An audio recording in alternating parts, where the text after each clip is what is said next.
იანვრის ინფლაციას აქვეყნებს. ინფლაციის რეკორდული. საკუთარი პროდუქტები და თამბაქო გაძვირდა.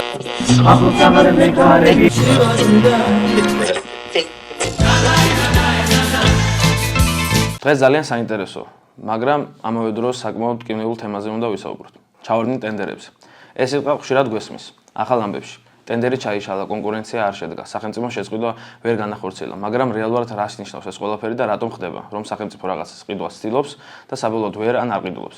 ეს ჩემი გადაცემა საყურებელია. დღეს ვისაუბროთ ჩავარდნით ტენდერებზე და სანამ უშუალოდ თემაზე გადავალთ სასაუბროდ, აუცილებლად გთხოვთ, რომ გამოიწეროთ ჩვენი არხი და აჭიროთ ზარის ღილაკს, რათა არ გამოგჩეთ ჩვენი გადაცემები და დაგვეხმაროთ პლატფორმის გაზრდაში. სიტყვა ტენდერი ერთი შეხედვით ძალიან უცხოა, თუმცა მასზე საუბარი აუცილებელია, იმიტომ რომ ტენდერები მხოლოდ ჩინოვნიკების ან ბიზნესმენების საქმე არ არის. ეს პირდაპირ ეხება თითოეულ ჩვენგანს, როცა ტენდერი ვარდება, ჩვენი ცხოვრება რთულდება, რადგან ვერ ვაგებთ გზებს, ვერ ვაშენებთ სკოლებს, ვერ ვაძლევთ წყალს სოფლებს, ვერ ვყიდულობთ ახალ ტრანსპორტს და ასე შემდეგ. მოდი პირველ რიგში ყველაზე მარტივი კითხვით დავიწყოთ. რა არის ტენდერი? წარმოვიდგინოთ, რომ სახლში გვაქვს რემონტი. არ ვიცით, რა დაგვიჯდება, ვინ გააკეთებს უკეთესად, ან საერთოდ როგორი ხარისხი ექნება ამ ყველაფერს. მოკლედ, სიტუაცია მარტივია. თქვენ ეუბნებთ ხელოსანს, რომ გაქვთ ეს საქმე, გაინტერესებთ რამდენ ხანში გააკეთებს, რა დაუჯდება ეს ყველაფერი და ხარისხი როგორ იქნება. პირველი ხელოსანი ამბობს, რომ 5,000 ლარად გააკეთებს, მეორე 4,000 ლარად. მესამე გეუბნება, რომ ის მეძვირეა, მაგრამ მაღალი ხარისხი აქვს. ზუსტად ეს არის ტენდერიც. მხოლოდ განსხვავება ისაა, რომ აქ ფული სახელმწიფოსია, ანუ ჩვენი. სახელმწიფო აცხადებს, რომ უნდა გზის დაგება, სკოლის აშენება, ტრანსპორტის ყიდვა. კომპანიები კი ეჯიბრებიან ერთმანეთს, ვინც პირობებს საუკეთესოდ დააკმაყოფილებს, ზუსტად ის იგებს. თეორიულად ეს სისტემა სამართლიანიც უნდა იყოს და ეკონომიურიც, მაგრამ ქართულ პრაქტიკაში ყველაფერი ყოველთვის ასე მარტივად არ არის. ეხლა ვისაუბროთ იმაზე, თუ რას ნიშნავს ჩავარდნილი ტენდერი. ეს ნიშნავს, რომ სახელმწიფო რაღაცის ყიდვას აპირებდა, მაგრამ პროცესი ვერ დასრულდა. ან არავინ მიიღო მონაწილეობა, ან პირობები ვერ დაკმაყოფილდა, ან ფასი ზედმეტად მაღალი აღმოჩნდა, ან მონაწილეები დისკვალიფიცირდნენ, ან საერთოდაც სისტემა ისე იყო აწყობილი, რომ კონკურენცია რეალურად არც კი არსებობდა. სახელმწიფო რჩება საქონლის ან მომსახურებების გარეშე, ხოლო მოქალაქეები მოუგვარებელი პრობლემით. ალბათ ყველა ხვდებით, რომ პრობლემა მხოლოდ ტექნიკური ხარვეზები არ არის. პრობლემა ძირითადად სამ მიმართულებაში ჩანს. ტენდერები ხშირად არარეალისტურად იგეგმება, კონკურენცია ბევრ შემთხვევაში ფორმალურია, ხოლო ჩავარდნილი ტენდერების შემდეგ ბიუჯეტიდან საბოლოოდ უფრო მეტი ფული იხარჯება. ნორმალურ სახელმწიფოს წინასწარ უნდა შეეძლოს იმის გათვლა, თუ რა ეღირება კონკრეტული პროექტი. რამდენი კომპანია შეძლებს მონაწილეობის მიღებას და რა რისკები არსებობს. მაგრამ როცა ერთი და იგივე უწყება ტენდერები სისტემურად ვარდება, ჩნდება კითხვა: ეს უბრალოდ არაკომპეტენტურობაა თუ სისტემა ვიღაცისთვის ხელსაყრელად მუშაობს? ზოგჯერ ისეთი საბეჭდილება მრჩება, რომ ჩავარდნილი ტენდერები შემდეგ გამარტივებული შესყიდვების საფუძველი ხდება. ანუ ჯერ კონკურსი იშლება, შემდეგ კი შესყიდვა ნაკლებად კონკურენტული გზით ხორციელდება, რაც თავისთავად აჩენს კორუფციის ეჭვებს. რატომ არის ეს თემა უფრო სერიოზული ვიდრე ჩანს? მე ვფიქრობ, რომ პრობლემა მხოლოდ იმაში არ არის, რომ ტენდერი ჩავარდა თუ არა. პრობლემა ის არის, რომ ჩვენ უკვე შევეჩვიეთ ჩავარდნილ ტენდერებს. შევეჩვიეთ იმას, რომ პროექტი იწყება და არ სრულდება. ვადები მუდმივად იწევს, ბიუჯეტი იზრდება და საბოლოოდ პასუხს არავინ აგებს. და ყველაზე ცუდი იცით რა არის? ეს ყველაფერი ნორმალური გახდა. დღეს თუ რომელიმე სამინისტროში ან მერიაში ტენდერი ჩავარდა, საზოგადოების ნაწილი უკვე აღარც კი რეაგირებს. არადა რეალურად ეს სერიოზული სიგნალია. ეს ნიშნავს, რომ დაგეგმა ცუდია, კომუნიკაცია ცუდია, ან სისტემა საერთოდ ვერ მუშაობს ეფექტურად. ზოგჯერ ისეთი განცდა ჩნდება, რომ თავარია პროექტი ხმაურიანად გამოცხადდეს, კამერები მოვიდეს, პრეზენტაცია გაიმართოს, ეს ყველაფერი გატელევიზურდეს.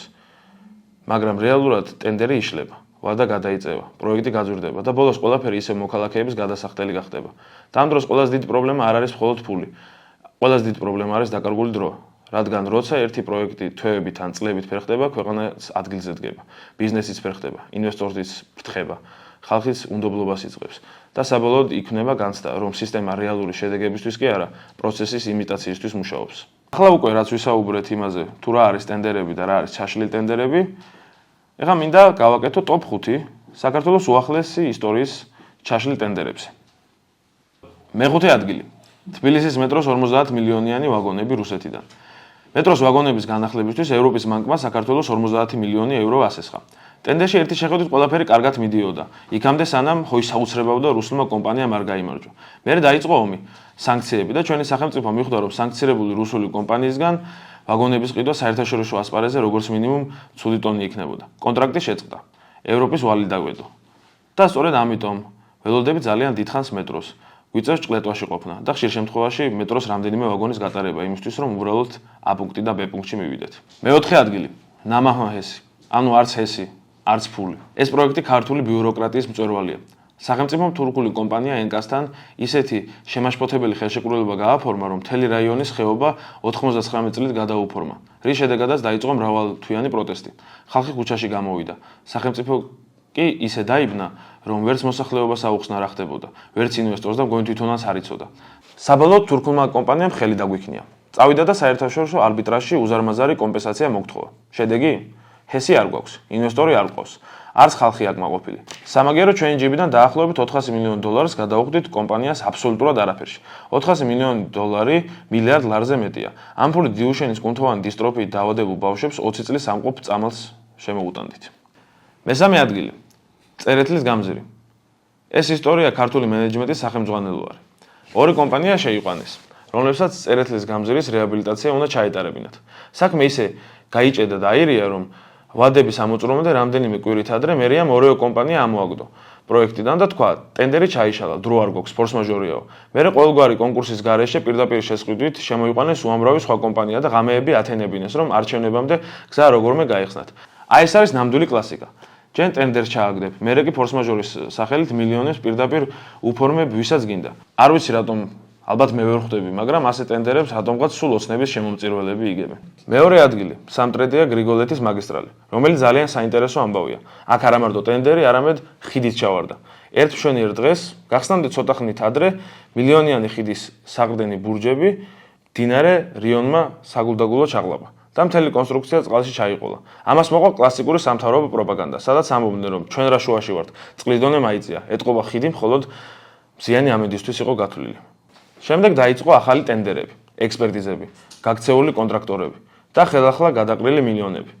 პროექტს მშენებლობა ჯერ კიდევ შორეულ 2014 წელს დაიწყო და 2016-ში უნდა დასრულებულიყო. მას შემდეგ გამოიცვალა უამრავი კომპანია, გაიფლანგა მილიონები და ამ მაგისტრალის ბოლომდე დამთავრებას საშველი არ დაადგა. ეს მაგისტრალი არის ნათელი მაგალითი იმისა, თუ როგორ შეიძლება 13 წელი აშენო გზა, დახარჯვა ასეულობით მილიონი, ჩაძირო ხიდი მდინარეში და მერე გამოხვიდე ტრიბუნაზე და ხალხს უთხრა. აბა მომიგინდათ? პირველი ადგილი, ანაკლის პორტი. ჩავარდნილი ტენდერებისა და გაუქმებული ხელშეკრულებების მწვერვალი. პორტი, რომელიც ალბათ ჩემი მთელი გააზრებული ცხოვრება შენდება. ველოდებით როდის მიიღებს ეს პორტი პირველ გემს, მაგრამ ეს უკანასკნელი ჰორიზონტზე არ ჩანს. ანაკლის პორტთანაა დაკავშირებული არაერთი სამართლებრივი დავა, მათ შორის პოლიტიკური ნიშნისაც არაერთხელ გახდა პორტის სპეკულაციების საგანი. მას შემდეგ, რაც ანაკლის პორტთან დაკავშირებული კონსორციუმი, ანუ კომპანიების გაერთიანება დაშალეს, ხელისუფლებამ 2024 წელს ზარზეიმით გამოაცხადა, რომ პორტის 59%-იანი წილის პატრონი ჩინური სინგაპურული კომპანიათა გაერთიანება იქნება. საინტერესოა, რომ ამ კომპანიათა გაერთიანების წამყვანი კომპანია ASHS-ს მიერაა სანქცირებული. და აი მოვიდა 2026 წელი. ხელშეკრულება ამ ჩინურ კომპანიასთან ოფიციალურად ჯერ კიდევ არ არის გაფორმებული. სამაგეროდ სახელმწიფო სააგენტოები მხოლოდ მიმდინარე წელს 3.4 მილიონ ლარს ხარჯავენ უტენდეროთ რაღაც მისტიური კონსულტანტების დასაქირავებლად. პორტის მშენებლობა იმდენჯერ გადაიდო, რომ იქ გემების შემოსვლამდე ალბათ ნოეს, ან უკიდურეს შემთხვევაში უცნობის კიდობანი მიადგება ნაპირს. ფული იხარჯება, უტენდერო მილიონები რიგდება, PR ვიდეოები იდგმება. პორტი კი არ შენდება.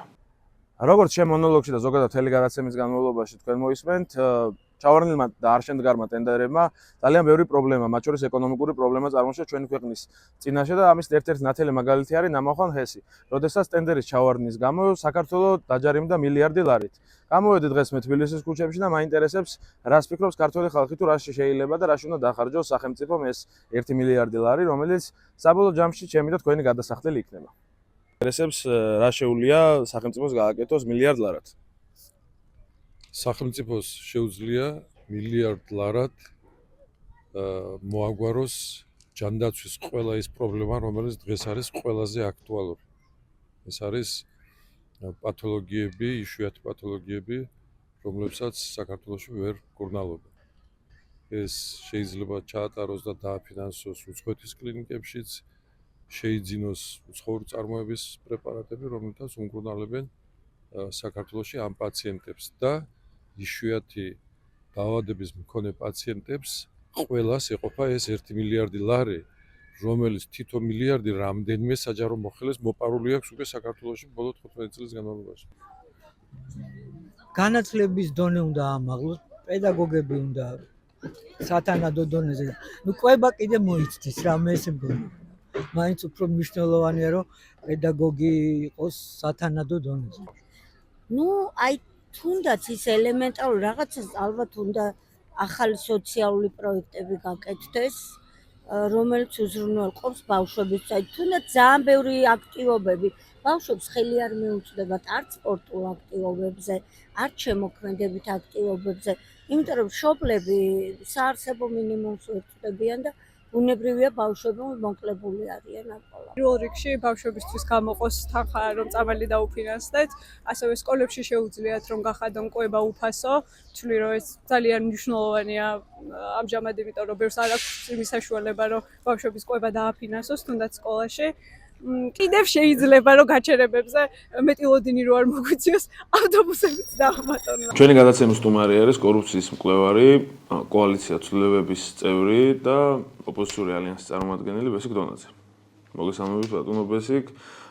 ჩვენი დღევანდელი თემა არის ზოგადად ჩავარდნილი ტენდერები და ამ ტენდერებთან დაკავშირებული რაღაც კორუფციული რისკები და ასე შემდეგ და პირველი მინდა ზოგადად ვისაუბროთ იმაზე თუ რამდენად ხშირია ასეთი ჩავარდნილი ტენდერები რაღაცა და ამის გამომწვევი მიზეზები არის თუ არა რაღაც არარეალური რაღაც ფინანსები ან ვადები ან ასე შემდეგ და ზოგადად რატომ ხდება ეს რომ ასე ხშირად ვარდება ტენდერები.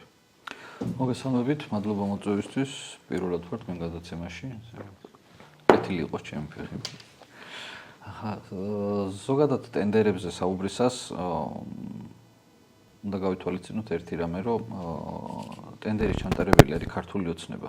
და ქართული ოცნების ბუნებიდან გამომდინარე, რომ ქართული ოცნება არის ფულის მოყვარული ორგანიზაცია, მათ უყვართ ფულის მოყვარვა და შესაბამისად მათ ხელში არსებული ყველა ბერკეტი, ეს იქნება ტენდერი, აუქციონი, პირდაპირ მიყიდვა თუ ასე შემდეგ, ყველა შეიცავს მაღალ კორუფციულ რისკს. ამიტომ ჩვენ ძალიან ხშირი გვაქვს მაგალითად ჩავარდნილი ტენდერები და ჩავარდნილი ტენდერის ძირითადი მიზეზი არის მაგალითად არასაბაზრო ღირებულება. ანუ იმაზე დაბალი ღირებულება არის შემოთავაზებული და კომპანიები აღარ შედიან. არ შედიან, იმიტომ რომ ფიზიკურად ვერ გააკეთებენ. შემდეგ ჩვენ გვაქვს ესეთი მოცემულობა, რომ აი მაგალითად ჩავარდნილი ტენდერი შემდეგ გამოცხადდა და უკვე შევიდა ქართული ოცნებასთან აფილირებული კომპანია. ანუ ეს იმას ნიშნავს ხდება მე ესეთი რაღაცა შეთანხმება, რომ მოდი რა შენ ახლა შედი ტენდერში. ხო, მართალია დაბალი ფასია, არასაბაზრო არის, მაგრამ როგორც გააკეთე და მე ჩაგითვლი რა. აი ესეთი რაღაცეებიც ჩვენ ბევრი ფაქტები გვაქვს ეგეთი. და ალბათ ზუსტად ამიტომ ხედავთ რომ რაღაცა გაკეთებული გზა 5 დღეში ისე თავიდან გასაკეთებელი. მაგალითად ახლა რომ დავიწყოთ, საერთოდ მაყურებელს უყვარს ძალიან ფაქტებით საუბარი და კონკრეტულები, ხო? აი მაგალითად რამოდენიმე თვის წინ დაკავებული იყო კომპანიის დირექტორი, ანუ მთელი მენეჯმენტი და ასევე იყო საზედამხედველო კომპანია. ანუ საზედამხედველო კომპანია მოსახლეობისთვის რო ახსნათ რა არის, ეს არის ვინც ტენდერს მეთვალყურეობს. ანუ ეს არის ძირითადად ინფრასტრუქტურული ტენდერები, სადაც სამი მიმართულებით ცხადდება. პირველი კომპანია არის, რომელიც პროექტს აკეთებს, მეორე კომპანია არის უკვე კონკრეტულ სამუშაოებს ასრულებს და მესამე კომპანია არის, რომელიც სამუშაოების შესრულებას ადარებს პროექტს. და ჩვენ მქონდა შემთხვევა ესეთი, როდესაც დააკავეს და ჩვენ წლების განმავლობაში საუბრობდით, რომ პრობლემა ჰქონდა ამ კომპანიას, დააკავეს გურია ენერჯი. ის დირექტორი და მთელი მენეჯმენტი. მათაც პრობლემა რა იყო? გაკეთდა გზა, ჩაიბარეს ეს გზა, ეს იყო ლილო ნორიოს მონაკვეთი, ჩაიბარეს, ყველამ ხელი მოაწერა, რომ ყველაფერი არის კარგად. და ეს გზა გაფუჭდა. სულ რამდენიმე თვეში. ზუსტად ეს არის, იმიტომ რომ არასაბაზრო ღირებულება იყო, აქ გარიგება იყო, რომ შენ მიდი გააკეთე და დანარჩენი ჩვენები არიან. რამე პრობლემას არ შეგიქმნის, მიიღება ჩაბარებები დაიწერება, ფორმულები დაიწერება, ხელის მომწერებიც არიან, ისე რომ არაგან გააპროტესტებს ამ ანუ სისქესაც კი არავინ არ შეამოწმებს არათუ ხარისხს. შესაბამისად ფულის გაკეთდა. ხო, ყველამ ეს რაღაცა ჩაახრიალეს მოკლედ ეს ტენდერი, როგორც იტყვიან, მაგრამ საბოლოო ჯამში აღმოჩნდა, რომ არის შემდეგ უკვე უხარისხო. ესე ემართებათ, აი მაგალითად უფასო სასადილოები არის ახლა ამ ბოლო პერიოდში და რაც ქართული ოცნება მოვიდა, სულ მუდმივად ეს არის თემა. აი, მაგრამ როგორ არის, ნახეთ, 2023 წელს მაგალითად ისნის რაიონის მაგალითი რო ვიყოთ. 2023 წელს 5080 სოციალურად დაუცველი გამოკვეფა 3.152.000 ლარად. და 2026 წელს 5080 ბენეფიციარი უნდა გამოკვებოს 3.152.000 ლარად. ანუ წარმოიდგინეთ, რომ თანხა ერთი და იგივეა, რაოდენობა ერთი და იგივეა, 3 წელი არის სხვაობა. სამ წელში ფასები ამ 3 წელში ფასებმა ხო მოიმატა. ანუ ხო ვიცით, რომ ის მაგალითად წიწიბურა აღარ ღირს, რაც ღირდა 2023 წელს. მაშინ ძალიან მარტივი კითხვა არის. როგორ უნდა გამოკვებოს ერთი და იგივე თანხით, ერთი და იგივე რაოდენობის ბენეფიციარები 2023 წელს და 2026 წელს. ანუ ეს ხო ფიზიკურად ხო შეუძლებელია. არა, ჩვენ ხო შექმნით ხა, ჩვენ რა ქართულ მოცემულ ფასების კომისია შექმნა და პასუხი მაგ სუპერმარკეტებში არ დადიან საყიდლად ეს კომპანიები. მაგრამ ამ ტენდერში შედიან კომპანიები და ღებულობენ მონაწილეობას. ანუ ზუსტად იცის, რომ 5 ლარად 2023 წელს რო ყიდულობდა წიწიბურას, დღეს 5 ლარად ვეღარ ყიდულობს. ზუსტად იცის. ოღონდ ერთი და იგივე რაოდენობის ადამიანი ყავს გამოსაკვები. მაგრამ მანდაც როგორ არის, ხო? ანუ წლების განმავლობაში ვიძახდით, რომ პრობლემა არის სასადილოებში, უფასო სასადილოებში და აღმოჩნდა 2 თვენახევრის წინ, თუმცა მართლა პრობლემა არის. და პრობლემა რა არის? იცით, აქაც რაოდენობას არ ამზადებენ იმდენს, რამდენიც უნდა დაამზადოს. და ეს ფული მიაქვს სახლში. ანუ აქაც იგივე არის, მიღება ჩაბარებები არის დოკუმენტი, ხელი მოაწერა გამგეობა, მაგალითად ისნის გამგეობისთვის საერთოდ არ ყოფილა არანაირი პრობლემა. ყოველთვის 5080 ბენეფიციარი ცხადდებოდა, 5080 ბენეფიციარზე იყო ყოველთვის მომზადებული საკვები და არაფერი არ რჩებოდა. ანუ განადგურების აქტიც არ არის. ანუ ყველაფერი არის იდეალურად. და ამაზე რო ვიძახდით, რომ პრობლემა არის, შემდეგ სუსმა დაგვიდასტურა ახლა. ანუ თურმე 5080 კი არა, 2000 მზადდება. სხვადასხვა ეს ბოლო პერიოდში ტენდენცია არის, რომ რასაც ამდენი წლის განმავლობაში ოპოზიცია საუბრობდა და ერთი პერიოდი გამეჩნდა ესეთი გასტა, რომ ჩემს Facebook იმეებს და ჩემ თემებს მიყვებოდნენ რა, იმიტომ რომ რაც კი ლილონორიოზე პირადად ვიყავი, ლილონორიოს გზა გაფუჭებული რო იყო და იქ ჩავწერი ადგილზე ვიდეო და Facebook-ზე დავდე, რომ მეთქი უბრალოდ პრობლემაა, მეთქი ეს გაფუჭდა. უხარისხოდ გაკეთებული არის და მაშინ ასე გადაგვიარა ინფრასტრუქტურის სამინისტრომ და იმან რომ რას კადრულობთ და საერთოდ სხვაგან დგახარ ახლა ეგ გზა არ არის ლილონორიოზზე და რაღაც ისეთ სისულელებს ლაპარაკობდნენ და ზუსტად 2 წელიწადში აღმოჩნდა რომ 2 მილიონი მოიპარეს იქიდან. სხვადასხვა გადავალე რაღაც ამ ჩავარდნილი ტენდერების და განსაკუთრებით აი სამტრედია გრიგოლეთის ამბავი როცა იყო ეს ხიდი რო დაინგრა და რაღაცა და ყოველთვის აბრალებენ. ამდენი წლის იყავი სამტრედია გრიგოლეთის მონაკვეთში. 13 წლის წინ დაიწყო, იცი? 13 წლის რო ვიყავი 9 წლის. ხო, შენ იყავი 9 წლის, რო ხვდებოდი. ხო, 9 წლის იყავი 10 წლის რო დაიწყო მაგ მონაკვეთის მშენებლობა. მონოლოგის ნაწილში ვისაუბრე ამაზე მეც რო რაღაცა აი სრული დღეს კიდე ამას აპროტესტებ რომ დროზე რატო არ შენდა. ანუ იგივე გვაქვს მაგალითად 13 წელია შენდება რუსთავი თბილისის დამაკავშირებელი გზა. ფონიჭალის ხო და ნუ ეგ ზოგადად ნუ მეტროებს საერთოდ აღარ შევეხები რამდენი ხნის წინ უნდა აშენებულიყო დილოში მეტრო და ასე შემდეგ. ხო, ეგ აშენებაზე არ არის აქ საუბარი. აშენებაზე ბევრად მარტივი კონსტრუქცია, ოღონდ მარტივი, მაგრამ თავისი სირთულის, ეს უნდა აღნიშნოთ, იმიტომ რომ მეტროს როცა ეხება, მას თავისი სპეციფიკა და სირთული აქვს. ოღონდ ახლა აშენებასა და იმ კონსტრუქციას თუ შევადარებთ, ეს იყო, ნუ, ყველასთვის ცნობილი, ანუ დღესაც კი არ არის დასრულებული ბოლომდე. ეს არის ვარკეთილის მეტროს და ხშირად იყო ჭერის რეაბილიტაცია. ჭერის რეაბილიტაცია კი არ არის.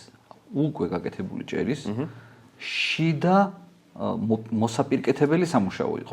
თავისი სირთულის, რა თქმა უნდა, ოღონდ აი ეს შიდა მოსაპირკეთებელი სამუშაოები ვერ გააკეთა ტიპმა 8 წლის განმავლობაში. ანუ მთელი მისი მერობის ორჯერ იყო მერი, 2 ვადით, მესამე ვადით ახლა არის და ჯერაც არ დასრულებულა. გოცირიძის მეტროზეც ხა მთელი ამბები იყო, მithumetes ღია სივრცე იყო და მე მგონია რომ შედარებით უფრო მარტივი სამუშაოები იქნებოდა ეგ ასაკეთებელი რეაბილიტაციის.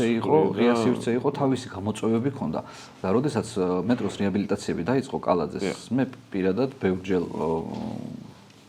ტელევიზიის საშუალებით, პოსტების საშუალებითაც, საერთოდ ესენი ხო არიან ადამიანები, რომელთაც სხვისი არ სჯერათ საერთოდ და თუ მათ პოლიტიკურად მოწინააღმდეგე ხარ, აუცილებლად რაღაცებს გიპირისპირდებიან და მაშინაც ვეუბნებოდი მე პირადად და კიდე სხვა უფრო ამ მიმართულებით კიდე უფრო ასე ვთქვათ სპეციალისტები ვინც არიან, რომ საქართველოში არ არსებობდა კომპანია მეტროების რეაბილიტაციის გამოცდილება რო ქონოდა. ანუ თუ ჩაწერდი სატენდერო პირობაში, რომ მეტროს რეაბილიტაციის გამოცდილება უნდა ქონოდა, ყველა ტენდერი ჩავარდებოდა. იმიტომ რომ არ აქვს ეგეთი კომპანია, არ არსებობს. ამიტომ ჩაწერეს მხოლოდ თანხობრივი გამოცდილება, რომ 13 მილიონი სამუშაოები უნდა ქონდეს შესრულებული. მაგალითად გვირაბის ესე ეწერა. და მაგალითად გვირაბზე გამარჯვებული იყო კომპანია ესეთი მამისონი. ანუ ეს კომპანია იდეაში დაღუპა მერია. გასგულისხმობთ ამ დაღუპვაში. აი ნახე როგორ დაღუპა კომპანია, რომელიც ფუნქციონირებდა, გზებს აგებდა, უცებ მისცეს მეტროს ტენდერი. ამანაც ჩაწერა რომ გამოცდილება გვირაბების გაკეთებაში აქვს და რა აქვს იცის სვანეთში აქვს გაკეთებული გვირაბი. სამანქანო. უბრალოდ. პატარა 30 მეტრიანი. საერთოდ განსხვავებული სპეციფიკა არის. ну წარმოვიდგინეთ მარტო რომ გვირაბი არის და რაღაცა ერთი მთა გათხარო და ერთი ადგილიდან მეორეში მეორად უფრო დიდი დათვი არის მეტროს შემთხვევაში. სხვა სპეციფიკა საერთოდ. ამ კომპანიამ ვერ შეასრულა. შემდეგ ვარკეთილის მეტროს ტენდერი მისცეს, ვერც ის ვერ შეასრულა. შემდეგ ისე მოხდა რომ ეს კომპანია შევიდა შავსიაში.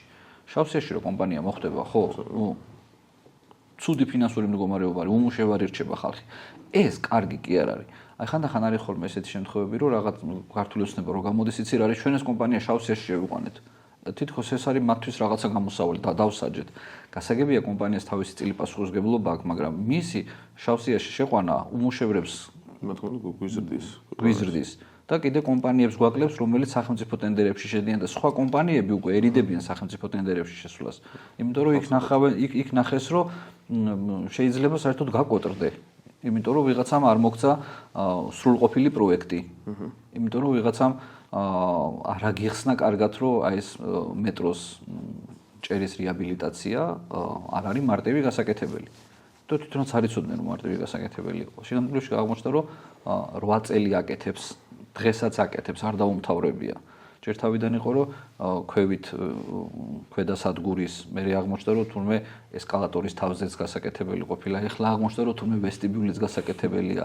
ოღონდ ეს ყველაფერი ჩვენ 6 წლის წინ უთხარით, როდესაც დავიწყეთ ამის მოკვლევა, რომ ეს ყველაფერი გასაკეთებელია, მაგრამ კალაძე ხო არაფერზე პასუხისმგებლობას არ იღებს და ხო არა და საინტერესო რაღაც იყო პასუხისმგებლობის ნაწილში რომ ეხლა ისეთი პერიოდი არის შეიძლება დედამ ვერ აიღოს თავის შვილზე პასუხისმგებლობა და ეს არ არის ლაპარაკი ეს არ არის საუბარი რომელიც პოლიტიკოსმა და მით უმეტეს რაღაც ქალაქის მერმა უნდა თქვას ესეთი სიტყვები იმიტომ რომ მე მგონია ყოველ შემთხვევაში რომ ნებისმიერი პოლიტიკოსი იმით გამოირჩევა სხვა ნებისმიერ რაღაც თუნდაც საჯარო სექტორში მომუშავე ადამიანისგან რომ უფრო მეტი პასუხისმგებლობა აქვს იმიტომ რომ ის ხალხის მანდატი აქვს რა თქმა უნდა პირველ რიგში პასუხისმგებლობა აქვს ხალხის მანდატი აქვს და უნდა კონდეს პასუხისმგებლობა აქვს რომ ხარჯავს სხვის ფულს ნახეთ რამდენი გუშინ იყო ხო მე მგონი ის რომ გამოვიდა კობახიძე იცით რა არისო ჩვენ წამლას ვიყიდითო მაგრამ გაითვალისწინეთ რომ ეს ხალხის ფულიაო ანუ ეხლა არის გასათვალისწინებელი ხალხის ფული. აი ზარქუას რომ მანქანა ემსახურება შეგვითანხმეს ჩვენ რომ ზარქუას მანქანა უნდა უყიდოთო? ანუ სახელმწიფო ფულის ხარჯვა ხო ეს არის ზარქუას ამბავი ალბათ იმდენად ყველასთვის მისაღები იქნებოდა რომ ხო სპეციალურად ვახსენე რომ აი რა საზოგადოებრივი სიკეთე ან რა სახელმწიფო დოვლათი მოაქვს ეხლა რომ ზარქუას ემსახურება მანქანა. ანუ მანქანის მომსახურებაში ხო საწვავი შედის მისი ცვეთა შედის ხო მძღოლი ყავს არ ყავს შეიძლება არ ყავდეს მაგრამ ყოველ შემთხვევაში მანქანა ხო ემსახურება ანუ რატო უყიდეთ მანქანა ხო ეს ხო ჩვენი ფულით არის ნაყიდი საბოლოო ანუ ნახეთ ყველა ტენდერი რომელიც ვერ შედგება ტენდერი რომელიც დაიწყება შუაში გაჩერდება შემდეგ კომპანიას გააშავებენ ახლიდან გამოაცხადებენ ტენდერს ეს საბოლოო ჯამში იმ ინფრასტრუქტურულ პროექტს უკვე 4-ჯერ 5-ჯერ აძვირებს და რომ არც პრობლემას არ აგვარებს რაც არ პრობლემასაც არ აგვარებს იმიტომ რომ მაგალითად ისანში იყო შემთხვევები როდესაც დაიწყეს საბავშვო ბაღის მშენებლობა და მშენებლობა რო დაიწყეს ინტერვიუ აი ჩაწერა სხვა შორის ვერ მოვიძე იმ დღეს ვეძებ ინტერვიუ ჩაწერეს ქალბატონთან რომელიც იძახის რომელსაც ძალიან უხაროდა იმიტომ რომ თვეების ბავშვი ეჭირა ხელში და ამ ბავშვს მიიყვანდა იმ ბაღში ოღონდ ის ბავშვი ისე წავიდა სკოლაში რომ ის ბაღი არ აშენდა აი ესეთი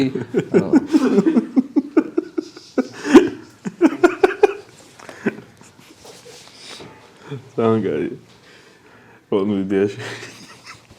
ხო, არა, ნუ მსგავსი რაღაცები გვაქვს, იმიტომ რომ ის სამწუხარო. სკოლების მშენებლობაც ხო ესეა, მაგალითად, რა ვიცი, 4 წელია სკოლა დანგრეულია. ბავშვი რომელიც იყო მე-5 კლასში უკვე ამთავრებს ის ხო ერთი იმ სკოლის აშენებას რო დაიწყებენ, ანუ ბავშვმა სკოლაში ვერ ისწავლა. მე-5 კლასის მერე სკოლა აღარ უნახავს დადის ტრანსპორტის სხვადასხვა სკოლებში. აი მაგალითად თბილისში, აი თქვენ შეგიძლიათ აი იდეას მოგაწვდით, თქვენ შეგიძლიათ თბილისში საღამოს, აი მაგალითად წამოხვიდეთ და ვაზისუბანში 90.000 სკოლასთან გადაიღოთ რა ხდება მაგალითად საღამოს 8 საათზე. სადაც 2 სკოლა სწავლობს, ბავშვი გამოდის სკოლიდან 8 საათზე და დაახლოებით 9-10 ნახევარზე მიდის სახლში. თავისთავად. ანუ იმ ბავშვს ხო ყველაფერი მოკლებული აქვს აბსოლუტურად, ხო? რაღაცა სპორტზე სიარული, რაღაცა ჰობი. თავის რაღაცები რო დაიკმაყოფილოს ამ ბავშვმა. ანუ ესეთი ბევრი პრობლემა არის დღეს საქართველოში. აი კობახიძე გამოვიდა დღეს თქვა რომ 80 მილიონი გვაქვს, ხო? ეხლა გათვალისწინებულიო ინფრასტრუქტურული პროექტებიო, უნდა გავაკეთოთ სკოლებს, საგანმანათლებლო დაწესებულებებს მოხმარდებაო. ნახეთ რამდენიმე წლის წინ დაიწყეს მშენებლობები, სხვა შორის ზარქუას სიძე მონაწილეობდა, ეხლა კი ამტკიცებს, რომ იცი რა არის, არც ერთი ტენდერი არ მოუგიაო და სხვა შორის ზუსტად იმ პერიოდში, როდესაც ზარქუას სიძე იყო კომპანიაში, მაგ დროს მოიგო ტენდერები, შემდეგ ისეთი ზღაპარი მოყვა, რომ ეს კომპანიაო, შემდეგო სხვაზე ანუ კი არ გაიყიდა, სხვაზე გადაფორმდა. მერე მოიტყუა ზარქუას დამ, რომ იცი რა არისო, ჩემი ქმარიო საერთოდ არ ყოფილაო მათ გადაფორმებაზეო და მერე ვანახეთ დოკუმენტები, სადაც ნოტარიუსში მინდობილობის გარეშე, ანუ თვითონ არის იქ ნამყოფი ნოტარიუსში და ხელი მოაწერა. ეხლა მოდი ძალიან მარტივ შეკითხვას ვსვავ რა, წარმოიდგინე 32 მილიონი აქვს კომპანიას მოგებული ტენდერებით. სულ რაღაც. 32 მილიონი აქვს მოგებული. და ისეთ ადამიანს გადაუფორმეს ეს კომპანია, საერთოდ რო არ იცნობდნენ, ანუ აი როგორ იპოვეს ეს ადამიანი. აი ხო შეიძლება ვიღაცამ ისტორია მოყვეს, რომ გამარჯობა, გინდა 32 მილიონიანი ვალდებულების კომპანია?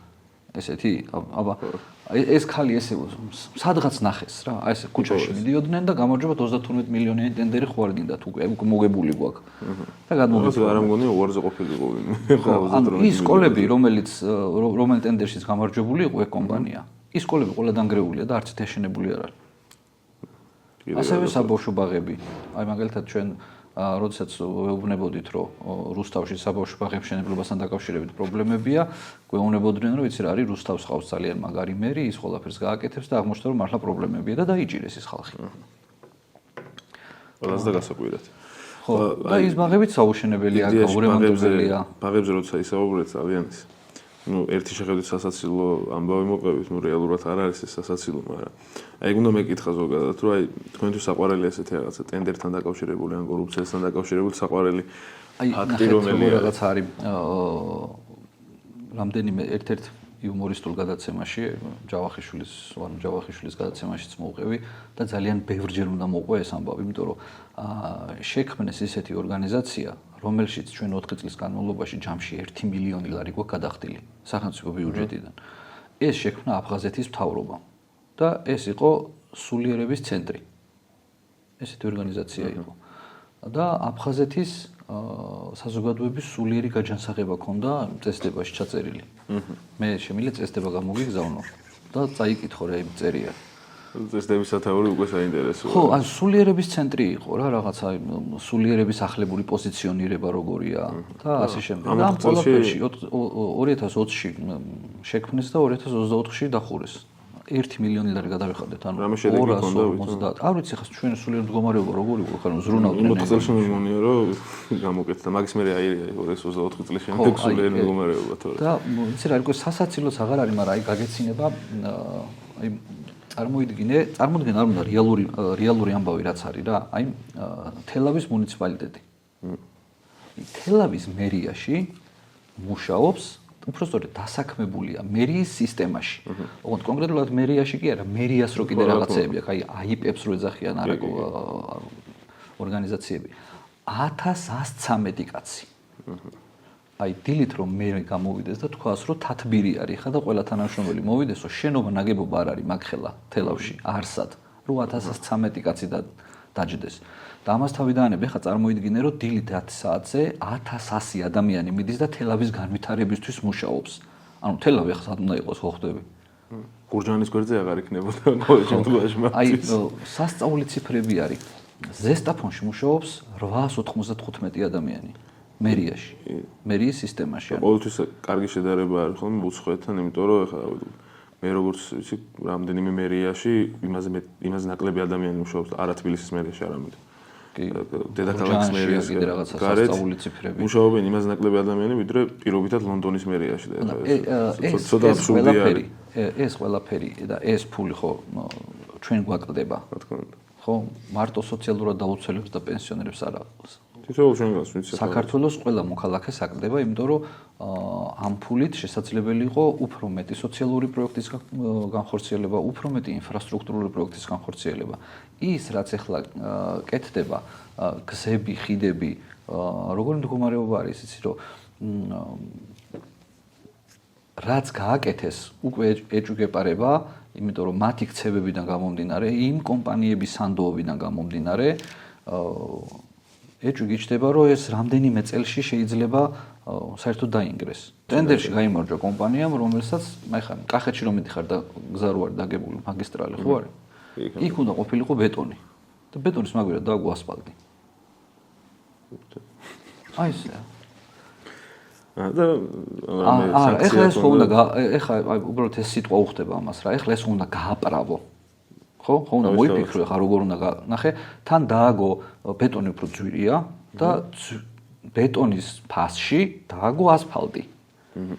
ოღონდ ეხლა ამ კომპანიამ რომელმაც ეს გააკეთა, ამ კომპანიის 50%-ის ფლობელი გზების დეპარტამენტის ყოფილი მოადგილეა და დირექტორიც გზების დეპარტამენტის ყოფილი მოადგილეა აბუთიძე და ჭოჭია. ეხლა ნახე,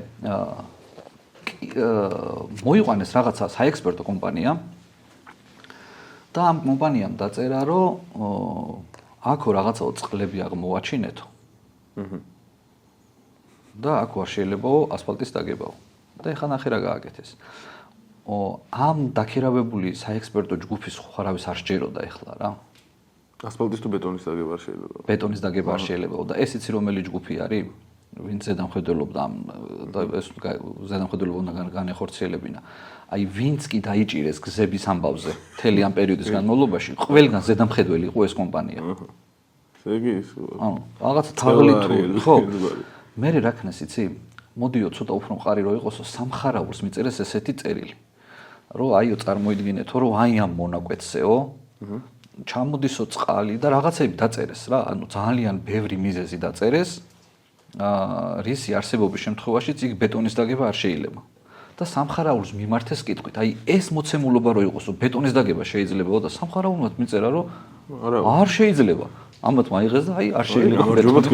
ხო, აი არ შეიძლება ბეტონის დაგება. სამხარაულის დასკვნა გვიდევს. თუმცა სამხარაულს ადგილზე კი არ შეამოწმებინეს. სამხარაულს კითხვა დაუსვეს, აი ესეთი მოცემულობის შემთხვევაში თუ არის შესაძლებელი რომ დაიგოს რაც ყოველთვის ვიზახდი რა ესეთ რაღაცებზე, რომ ქართველებს გვაქვს იმის ნიჭი, რომ ფული ვიშოვოთ ძალიან ესე ჭკვიანური გზებით რა და არ არის ჭკვიანური გზებით, ამათ როგორც ფული შოვეს, ეს არის თაღლითობით, ეს არის მოპარვით, ხო. იცი რა არის ერთი ესეთი მაგალითი არის კიდე. დაახლოებით 23 მილიონიანი ტენდერში გაიმარჯვა კომპანია. და ეს არის განათლებისა და მეცნიერების ინფრასტრუქტურის სააგენტო იყო ესეთი. და როდესაც ტენდერში გაიმარჯვა, შემდეგ კომპანიას სატენდერო კომისიამ უთხრა, რომ წარმოგვიდგინე დახასიათება. შენი კომპანიის დახასიათება მოიტანეს სხვა ორგანიზაციებიდან, სადაც შესრულებული გაქვს რაღაც კონკრეტული სამუშაო. კონკრეტული სამუშაოები. ანუ სხვაგან როგორი ტიპი ხარ, ეხა ეგ მოგვიტანეო რა. და ამ წერილს ხელს აწერს კომისიის თავმჯდომარე შალუტაშვილი. ანუ იმ ორგანიზაციაში არის მოადგილე თანამდებობით. და სარეკომენდაციო წერილი ვინ გასცა? თავად შალუტაშვილი. რომ ეს არის ძალიან მაგარი კომპანიაო, თვითონვე მოაწერა ხელი, ანუ თავის თავს მიწერა წერილი. ძალიან რომ ეს არის რომ ძალიან მაგარი კომპანიაო. ნუ ეს თვით შეფასება მაღალი ქონია ამ ადამიანს. ხო, დასაფასებელია. ესეც რა თქმა უნდა ირონიით. ძალიან ბევრი არ ვიცი ფორმატი არ არსებობს არც სატელევიზიო და არც პოდკასტების, რომ ეყოთ ამათ სისულელეებს, ჯერ სისულელეებს ვეძახდი, თავიდან გვეღიმებოდა რომ ეს რა გააკეთეს, მაგრამ საბოლოო ჯამში აღმოჩნდა რომ ძალიან ბევრი ფული უბრალოდ ამ ადამიანებმა წაიღეს სახში და არაფერი არ გააკეთეს.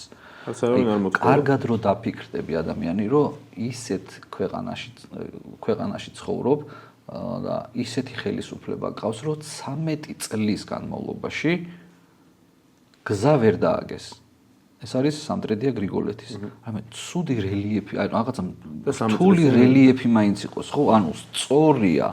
3 წლის ხიდის ჩაინგრათ. ანუ აღმართიც არ არის არსად. ანუ სწორი რელიეფი არის. და აი ამ რელიეფზე 13 წლის განმავლობაში გზა ვერ დააგეს და რაც დააგეს, ის დაინგრა.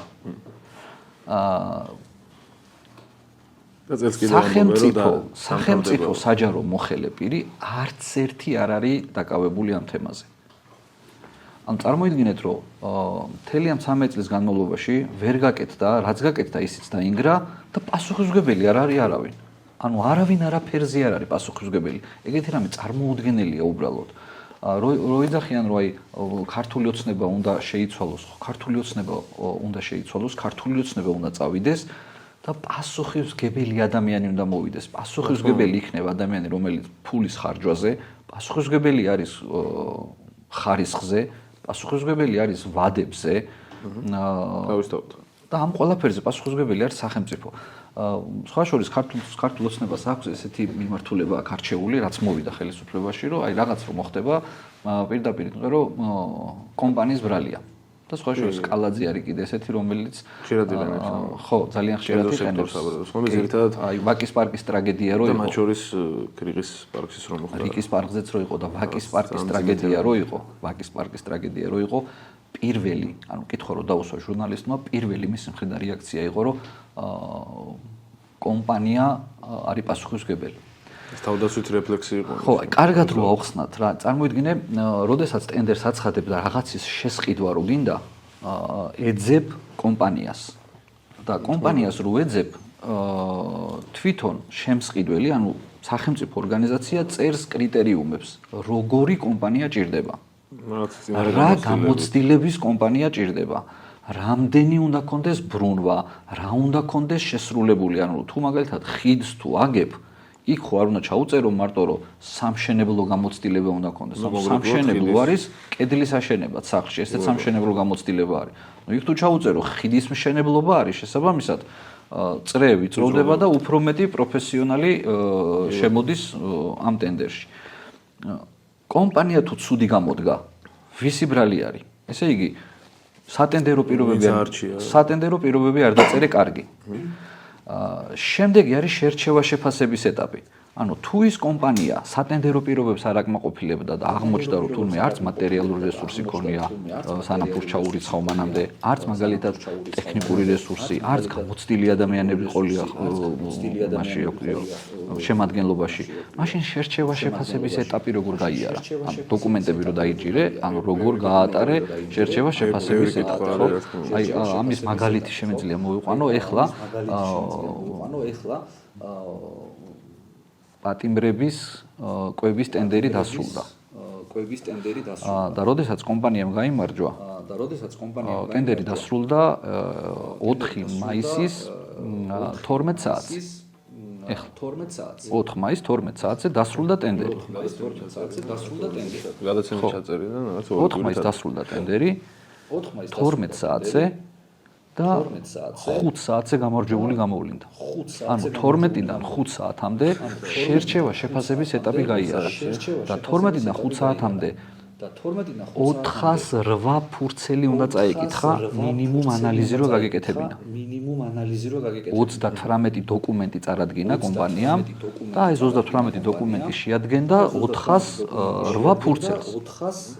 408 ფურცელი რო წაიკითხო, შემდეგ გაიაზრო, შემდეგ შეადარო კრიტერიუმებს, უბრალოდ 5 საათი არ გეყოფა. ამისთვის კანონმდებელმა თავის დროზე, როდესაც შესყიდვების კანონი დაწერა, ჩასვა 5 დღე.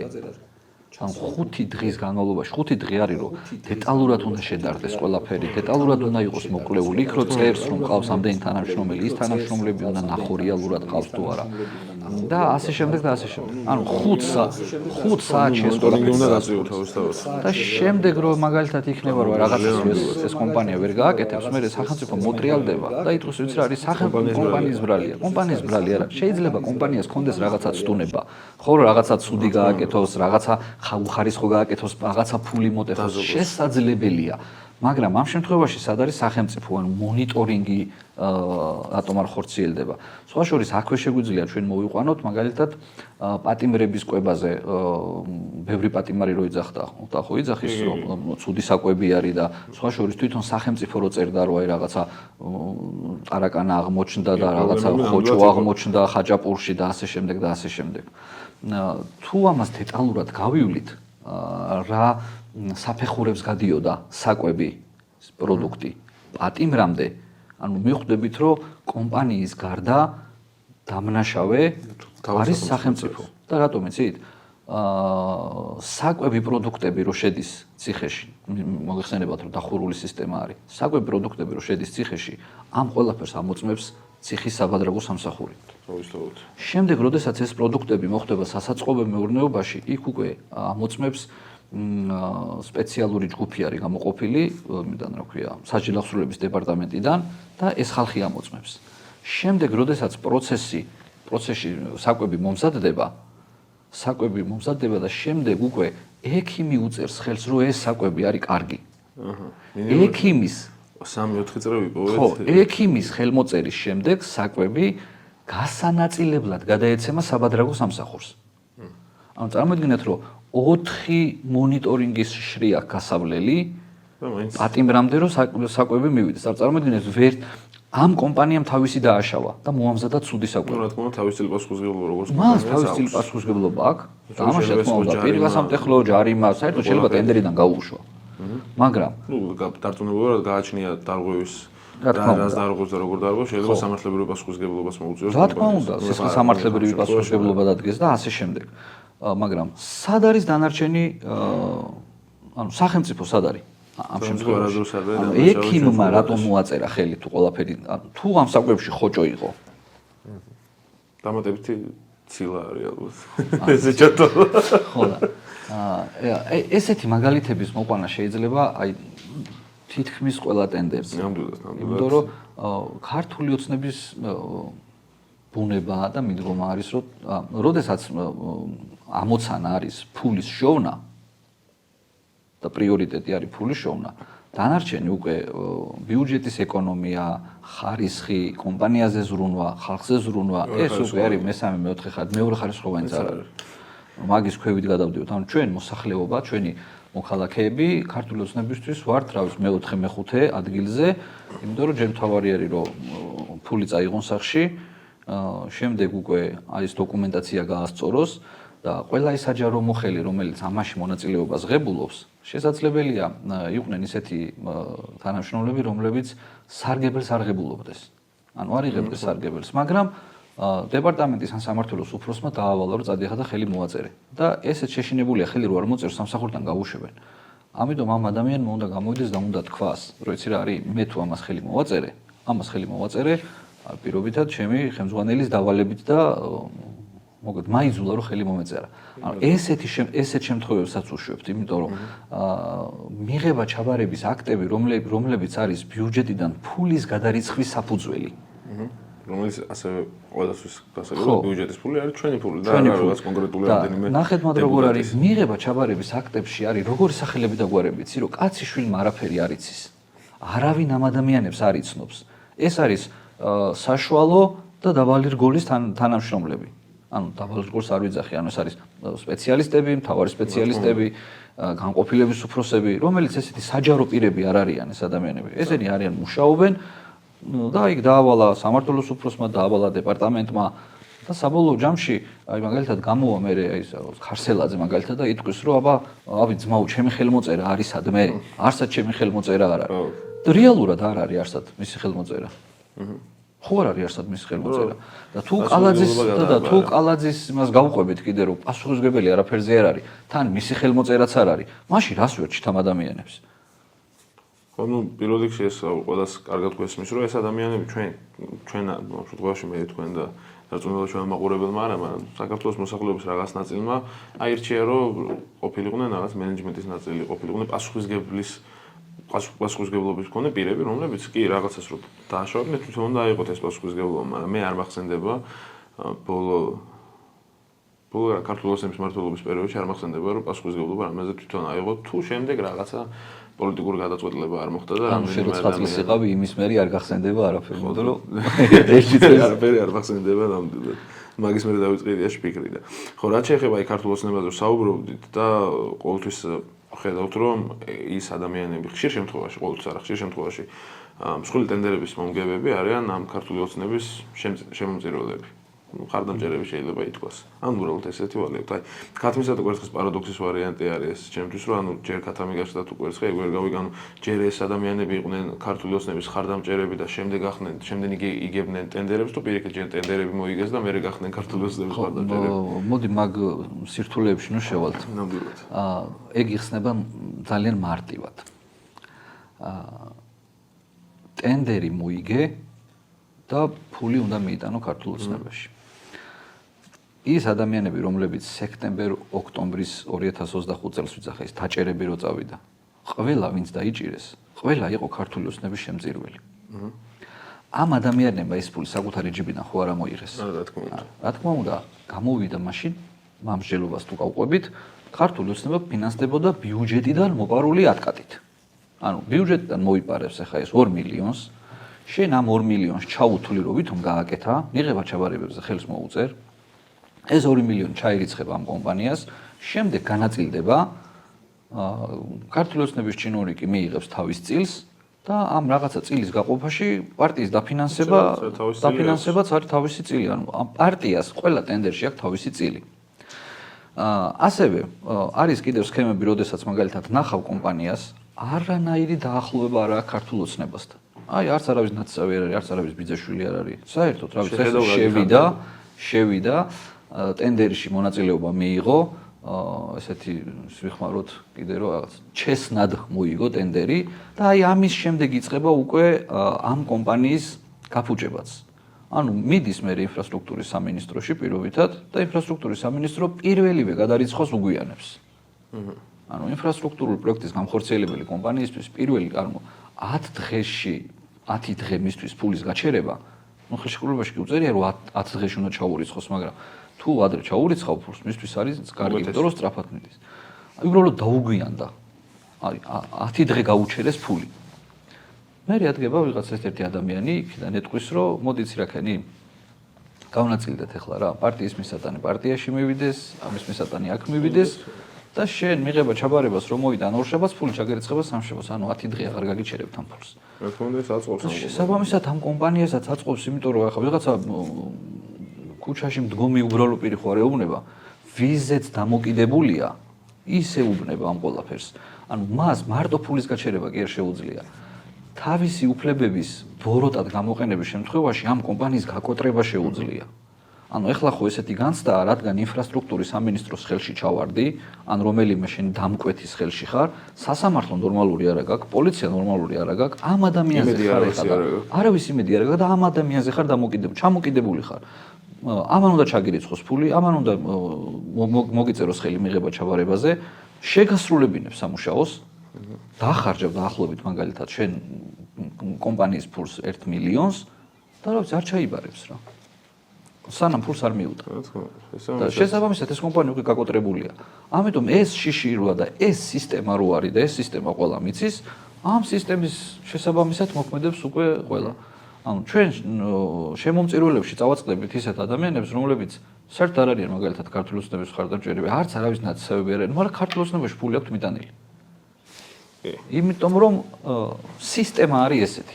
ამ სისტემაში შეხვედი და ეს სისტემა აფუჭებს უკვე კომპანიებს და ეს კომპანიები გამოდიან მერე და რაღაცას რომ მაგალითად ეტყვი რომ იცი რა არის რაღაც ესე არ არის, ბოლოს გეუბნება რომ ან მოგწერს მერე რომ იცი რა არის, მე საერთოდ არა ვარ ქართული ოცნების. მაგრამ სხვანაირად ვერ იმუშავებ.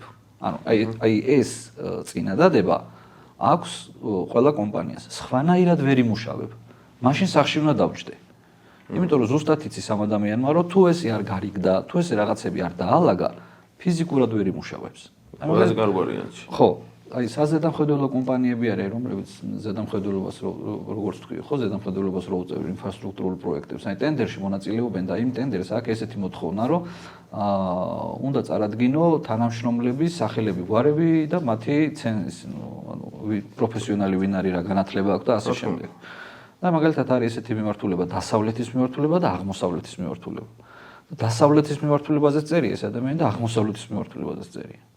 იქაც არის და აქაც არის. მანქანებზე არის კიდე ესეთ შემთხვევები, რომ მანქანა უნდა მოემსახუროს ხმასაც რა ქვია, ზესტაფონსაც და მანქანა უნდა მოემსახუროს ახმეტასაც ერთდროულად. ერთი მანქანა ორივეგან უნდა იყოს 9 საათზე. აი ქართველებს შეუძლიათ ეს რომ ხო ძალიან ბევრი ხარვეზები აქვს ამ შესყიდვებს და ხარვეზები არის ისევ და ისევ სისტემის მიდგომაში. თვითონ რაღაცა პლატფორმაზე იცი რა არის შევედი და იქ საჯაროა და საჯაროდ მივიღე მონაწილეობა. იქ მონაწილეობის მიღებაზე და გამარჯვებაზე არ არის საქმე. შემდეგ როგორ ხდება ამ კომპანიის მუშაობა, შემდეგ როგორ მუშაობს ეს კომპანია. შესაძლებელია რომ პატიოსანი კომპანია შევიდეს, მიიღოს ტენდერში მონაწილეობა, გაიმარჯვოს და მართლაც კარგად შეასრულოს. მაგრამ ესეთი არის აი ძალიან ცოტა რაოდენობის. ან ფიზიკურად ვერ ან სისტემა არ გაგიშვებს, რომ იყო ესეთი რა ქვია პარტიის შეუწირველად და იქ ფულის მიტანის გარეშე რაღაცა გააკეთო. ცოტა შეჯამებისკენ უნდა წავიდეთ და ბოლოს მოდი დავუმთავროთ და ნუ რაღაცა ჩვენ აუღურებელს აუხსნათ პირველ რიგში ის რომ კი შეიძლება ეს ტენდერი ერთი შეხედვით და ერთი მოსმენით იყოს რაღაცა რთული რაღაც, რომელზეც ჩვენ შეიძლება ყურადღება არ მიაქცევ როგორც რიგითმა მოქალაქემ, მაგრამ აი რატომ უნდა ვიცოდეთ, რომ აი ამ ტენდერებით რეალურად რა ხდება.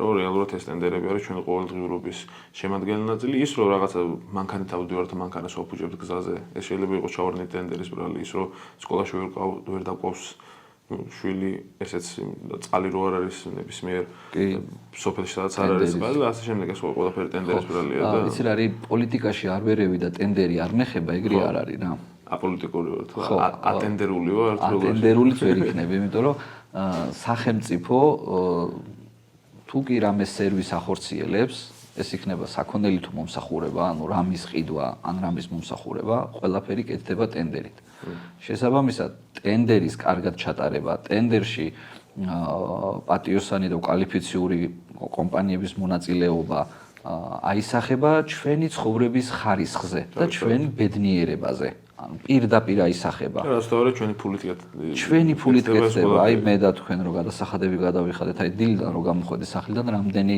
გადასახადი გადაიხადე უკვე, ხო? რა წყალი იყიდე იმაში გადასახადები არის, საწვავი ჩაასხი და ასე შემდეგ და ასე შემდეგ. ეს გადასახადები მოგროვდა და შემდეგ რო გვინდა რომ კარგ გზაზე ვიაროთ, ამიტომ და ის კარგი გზა რო იყოს, ამიტომ უნდა იყოს კომპანია პატიოსანი, ფული არავინ არ უნდა მოთხოვოს ამ კომპანიას.